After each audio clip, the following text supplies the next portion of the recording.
In fact, last year, Jill, my wife, traveled with Deb to the Cherokee Immersion School in Oklahoma. The Cherokee Nation used part of this funding to start building a second school and revitalize the use of the Cherokee language. By the way, she spent a lot of time on other reservations, other nations as well. I'm worried she's not going to come home one of these days when she goes. You think I'm joking. I'm telling you. If I hear more about the Navajos than I hear about me, you all think I'm kidding. No, we don't think you're kidding. All right. Now, meanwhile, in Washington, Biden is calling on Congress to pass legislation to avert a major rail strike that would further cripple the economy. Now, the House earlier today passed a bill to force the rail workers back to work, but it is still facing major hurdles in the U.S. Senate. All right, joining us now, economist Steve Moore, Fox News contributor Charlie Hurt. So, Steve, we've gone over these numbers. The Biden inflation is costing the average household $7,200 a year. We're going back to record high gas prices. We'll have record heating prices this winter.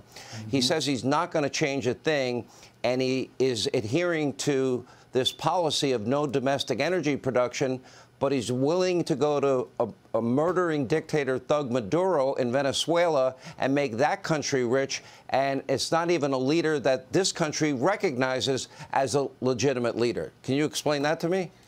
No, I can't explain it because I don't think anybody can explain the logic of this one. I mean, look, we have more oil, gas, and coal than any other country in the world. Under Donald Trump, as he used to talk about, we created Saudi America.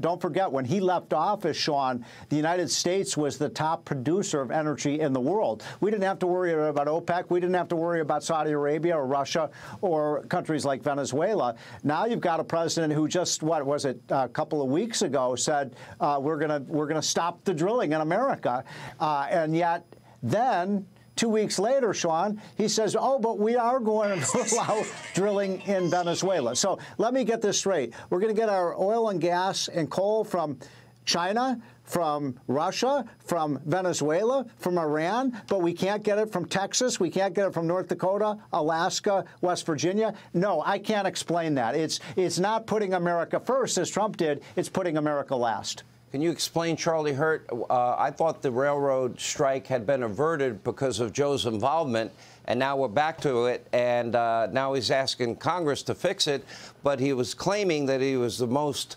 pro-union president ever. How do you reconcile that? Yeah, no, it's a giant lie. And of course, the only reason we're talking about it right now is because the media was all too happy to cover up the fact that Joe Biden had done nothing to resolve the situation with the rail workers before the election, but they just had to keep it under wraps long enough to get us through the election. Now that the election is over, suddenly the media is willing to state and talk about the obvious, which is we still have a pending strike. And you have the occupant of the White House who now claims to be the most pro-worker, pro-union president we've ever had, and yet he is getting ready to force these workers to go back to work. And I'm not disputing whether what's the right approach here, but he can't have it both ways. The way the media is all too happy to allow him. But the one thing I got to give him credit for, he is correct. No president has done more than Joe Biden has done in the first 2 years of his administration. He opened our southern border.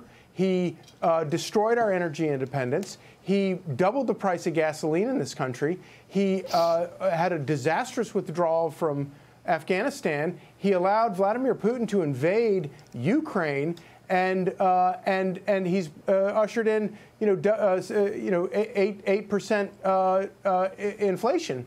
And so maybe he said the one true thing. Nobody has done anything like this in history. Let me ask, Steve, if you look at the deal that's on the table for the rail workers, they're going to get a 24% pay increase. And on average, most workers will get about an $11,000 bonus. That doesn't sound like a horrible deal to me. Well, this is a fiasco. I mean, this is a total fiasco, an egg on the face of this White House.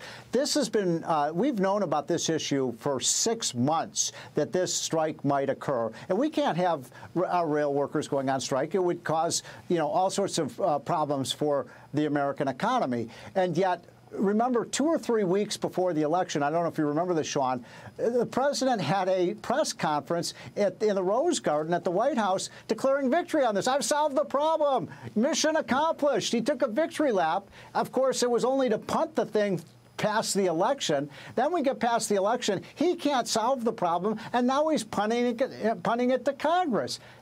Sean, that's not presidential leadership. That's not what a president does. Okay. The reason these workers are so angry, frankly, is when you've had 15% inflation since Biden came into office. So workers are agitated because their paychecks are shrinking, Sean.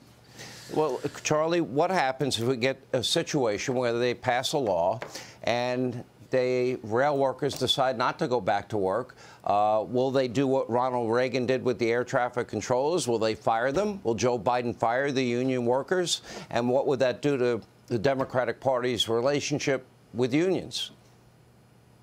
It's a great question. You know, on the face of it, I would say that I don't think that Joe Biden would do anything that's going to put America first.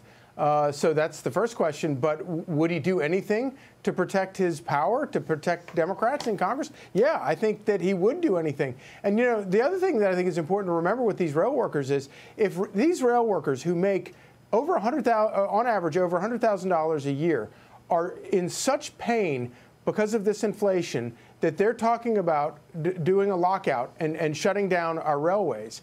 Imagine what all the other workers who in this country, most of whom make below $100,000 a year. Imagine how much agony they're in right now. And the only difference is they don't have the power to get the attention. But at the end of the day, though, probably we, the taxpayers, will kick in every time someone gets on Amtrak. We pay for that service in part. Anyway, thank you both. Hey, Sean Hannity here. Hey, click here to subscribe to Fox News YouTube page and catch our hottest interviews and most compelling analysis. You will not get it anywhere else.